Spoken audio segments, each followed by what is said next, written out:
जब अनिरुद्ध की हल्दी सेरेमनी हो रही होती है तो वहाँ झनक को ये लोग जानबूझकर बुलाते हैं हल्दी करने का मतलब जो इनका होता है। लेकिन जब वो उसको हल्दी लगा देती है ना तो इसके बाद में जो दिल की फीलिंग्स जगती है ना गुडुलो, ये सच में मजेदार हो जाती है। क्योंकि हॉल में वेल जो पता है कि रस्में है जिसमें खाना खाना है, तो झनक के खाने को तो खाने से मना कर देता है। सबके सामने वो खुशियां मनाने की नौटंकी करता है। यहाँ पे जो भी रस्में होती है वहाँ पे हापो की मम बार बार भाग नहीं लेती, बल्कि उनको बहुत बुरा भी लगता है कि कहीं ना कहीं झनक के साथ में गलत हो रहा है, और इस कारण वो बिल्कुल चुपचाप रहती हैं। लेकिन वही जो मैडम डी अपने डैड के साथ आई होती है, तो यहाँ पे जो कहानियां बनाता है ना छोटन, इस चीज को सुनने के बाद में तो अब मृणाली को और अजीब लगने लगता है। और फिर भाई शादी के बाद जो उठ जाते हैं, क्योंकि उसका डैडी बता देता है कि हाँ मैं यहाँ पे आया हूँ रिश्ता ले करके। पापू को भी पता चल चुका होता है, तो वो सबके सामने ये बता देती है कि यहाँ मतलब कि छोटन की शादी होने वाली थी मृणाली से। अब ये बातें जाने के बाद सभी लोग खुश से मनाते हैं, तो बहुत उनको फनी भी लगता है ये बात, लेकिन वो लोग बहुत शर्माते भी हैं। लेकिन वहीं यहाँ पे ना अब छोटन के लिए तो खुशखबरी होता है, और अनिरुद्ध इस खुशखबरी में मतलब इस हंसी खुशी के मामले में शामिल होने के लिए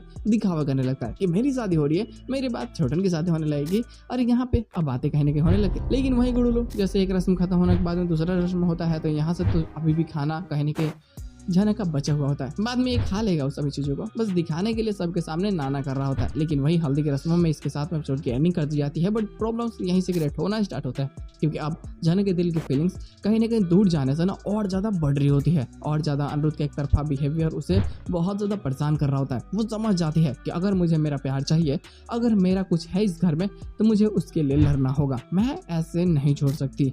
पहले इन्होंने मेरा साथ दिया, अब मेरी बारी है। फिर यहाँ पे वो समझना चाहते हैं कि अगर कोई तो मजबूरी होगी, जो मुझसे इतना प्यार करता था वो एकाएक से कैसे बदल गया। बस ये चीजें ये जानना चाहती है, और बस ये छानबीन करने लगती है।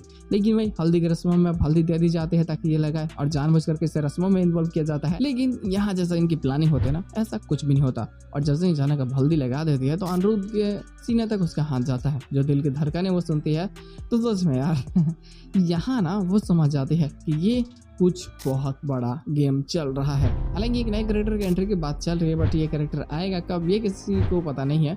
हो सकता है रूमर्स है भाई, क्योंकि इसमें हो सकता है यार वो आया ना है, बट ये तो रूमर्स है। और रूमर्स पता ही है कि इसमें से 10% भी बातें सही होती है, बाकी की 90 गलत ही होती है। तो अभी अगर एक नया कैरेक्टर आ जाता है, तो अनिरुद्ध पूरी तरीके से पागल हो जाएगा। अगर झनक किसी और के पीछे चली गई तो कैसे रोकेगा वो खुद को यार। ये चीजें देखना सच में काफी मजेदार होगा। तो बवाल तो होगा ना। तो खैर आज के एपिसोड बचे नहीं, हमें मिलता है बहुत जल्द।